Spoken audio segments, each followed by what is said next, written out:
আপনার কাছে লাস্ট একটা প্রশ্ন করব, সেটা হচ্ছে যে আসলে এটা এই যে স্পেন যে সরকার ঘোষণা দিয়েছে যে এমপায়ারদের মাধ্যমে 2 বছর থাকলে বৈধতার সুযোগ পাবেন এবং হচ্ছে যে রেসিডেন্ট কার্ড হিসেবে এবং কাজের অনুমোদন পেপার পাবেন। আসলে এই সুযোগটা কাদের ক্ষেত্রে বিশেষ মানে প্রয়োজন এবং কারা এখানে আসলে তাদের জন্য খুবই ভালো হবে? অনেকে আছে, অনেক টাকা পয়সা আছে, অনেকেই আছে, মনে করো বাংলাদেশে অনেকের টাকা পয়সা আছে, কিন্তু একটা ইউরোপের লাইফে সেটেল করার জন্য এখানে চেষ্টা চালিয়ে যেতেছে। মনে করেন ট্যুরিস্ট বিষয় হিসাবে এখানে 15 লাখ টাকা দিয়ে আবার আসতেছে এবং আরও 15 লাখ টাকা বাজেট করে নিয়েও আসতেছে, অনেকে আছে। আমার জানার মতো অনেকেই পেয়েছি এবং অনেকেই আসতেছে, কিন্তু তারা পয়সা টয়সা খায়। কিন্তু আপনার মতামতটা কি এরকম? কাদের জন্য ভালো?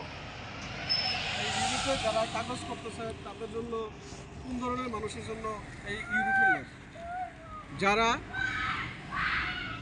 টাকা পয়সার অভাব নাই, তাদের একটা দাবি আমি ইউরোপের লাইফস্টাইল করবো, ইউরোপের কাগজ বানাইবো। তাদের ক্ষেত্রে যেমন মিনিমাম 20 থেকে 30 লাখ, মিনিমাম 30 লাখ 2 টাকা বছরে? ধরে রাখেন 2 বছর। কারণ একটা মানুষের দেশে চলতে গেলে ওই এখানে কাজ পাইবেন, কাজ হয়ে যাইব, টেনশন করার দরকার নাই। এটি এরকম আমিও শুনছি। তো একটা আমি মানুষের কমপক্ষে 30 লাখ টাকা বাজেট নিয়ে তাহলে ইউরোপে আগে 2 বছর থাকার পরে তারপর কাগজের চিন্তা করবেন। মিনিমাম 30 লাখ। যার এই ধরনের সামর্থ্য আছে সে আসবেন। অযথা যারা আমরার মতন সাধারণ মানুষ এই ভুলে চলে আই পড়ছি, আমি মনে করি ভুলে আই পড়ছি। তো একটা একটা নর্মাল আমাদের বেসিক হিসাবে যে একটা মানুষের খরচ হয় কত, এখন মনে করেন কত, 300 টাকা বা 400 টাকা ধরেন, 400 টাকা বাংলাদেশে কত প্রায় 50,000 টাকার উপরে। আরো বেশি, 60,000 টাকা। 137 টাকা, 38 টাকা, 40 টাকা হয়ে গেছে already। এখন 60,000 টাকার উপরে। তো 60,000 টাকাতে অনেকেই কভার করতে পারে না, যেটা বাস্তবে দেখতেছি, আমি নিজে এটার ভুক্তভোগী। তো মিনিমাম আপনাকে 60 থেকে 70,000 টাকা খরচ যায় একটা লোক যদি এখানে বসবাস করে। এক মাসের খরচ। তো এই হিসাবে আপনার বছরে প্রায় কত, আপনার 9 লাখ টাকার মতন খরচ যায়, 2 বছর 20 লাখ টাকা কাছাকাছি আসা পড়ে। এরপর তাছাড়া হচ্ছে কাগজের কাগজের জন্য আরও আরো এক্সট্রা বেশি। টাকা। এই যে তাই কাগজ মোটামুটি যে 25 থেকে 30 লাখ টাকার বলো, এটা আসলে অনেকটা যুক্তি আছে। এখন এটা হচ্ছে যাদের টাকা পয়সা অনেক সেভিং আছে এবং কাজের খুবই মানে কাগজের অনেক গুরুত্বপূর্ণ বা দরকার, ইউরোপে একটা সেটেল হচ্ছে তাদের জন্য আসলে খুবই গুরুত্বপূর্ণ। কিন্তু আমাদের মতন সাধারণ ফ্যামিলি আছে দেশে, ফ্যামিলি মেম্বার 5-6 জন আছে এবং এইখানে সংসার আছে, তো এইগুলি ক্ষেত্রে আসলে খুবই ডেঞ্জারাস মনে করি। না, এটা বাস্তবের সাথে কোনো মিল নেই। আসে অনেকের ভাগ্য, অনেকের লাক ভালো থাকে, অনেকে আইসে আবার কাজ পায়, এটা কিন্তু অ্যাভেলেবেল না। আপনি যে ভাই, আপনি যে 2 বছর ছিলেন বা 2.5 বছর, এই 2.5 বছর মধ্যে আনুমানিক কত মাস কাজ করছেন? সবাই তো বলে 2 বছর কন্টিনিউ কাজ হয়ে যায়। আমি এখানে 2.5 বছরের ভিতরে আমার জানা মতে এক জায়গায় করছি 5 মাস, এক জায়গায় করছি 7 মাস, 5 আর 7 হচ্ছে আপনার 12 মাস, আরেক জায়গায় করছি 1 মাস। 13 মাস। এই এই যে 2 বছরের মধ্যে 13 মাস কাজ করছেন, তাহলে আপনার আরও 11 মাস মনে করলেন মাইনাস 2 বছরের মধ্যে। কিন্তু 2 বছর ওভার হয়ে গেছে। এখন কষ্ট হলেও আপনারা চেষ্টা চালিয়ে যাচ্ছেন যে কন্ট্রাক্টটা অ্যারেঞ্জ করে। এখন কন্ট্রাক্টটা অ্যারেঞ্জ করলে কি আশা করা যায় ভালো কিছু পাবেন? ওই কন্ট্রাক্ট পাইলে সর্বোচ্চ কত টাকা ইনকাম করা যাবে কন্ট্রাক্ট যদি এই দেশে ফুল কন্ট্রাক্ট?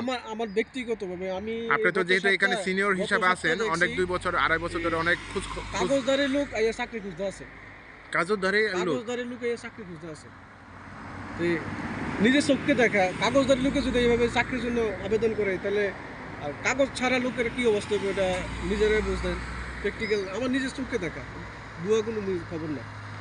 কাগজ নিয়ে ঘুরতে আসে, সে সিবি দিয়ে যাইতেছে কাজের জন্য, তাহলে কাগজদারি লোকের এই অবস্থা, আর যারা বিনা কাগজে আছে তারা কি অবস্থা হবে এটা স্বাভাবিক বুঝবে। এখন আসছি বড় শহর থেকে ছোট শহরে, যাতে এখানে মানুষ কম থাকে, ফেসিলিটি ভালো পাওয়া যাবে। এখন দেখতেছি আর উল্টা, এখানে টিকে থাকাটা খুব মুশকিল, যেটা সত্যি কথা। আপনি তো এখানে আছেন, দেখছেন বাস্তবের সাথে আমি বাস্তবতা অনেক দেখতেছি, যেটা যে এখন এখানে এর যে কাজ ভুক্তভোগী। পাওয়া যায় না। আর ভালো লিঙ্ক না থাকলে আসলে ইউরোপে আর এখানে লাইফস্টাইলটা। এখন এই বাঙালি, পাকিস্তানি, ইন্ডিয়ান, এই 3 দেশের মানুষ আমার জানা মতে এটি বিশ্বের সবচেয়ে নিকৃষ্ট জাতের মানুষ। যদিও আমি বাঙালি হয়ে যাই, হ্যাঁ, যেটা সত্যি, এটা নিজেই জানি।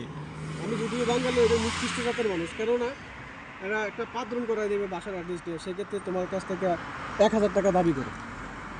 যে পাদুরান আপনি 300 টাকা বা 150 টাকা অথচ করছেন 2023 সালে, সেই পাদু আমি যে এখন এই শহরে আছি, এই শহরে 2,000 টাকা হলে 1 বছরের কন্ট্রাক্টে বাসা পাওয়া যায়।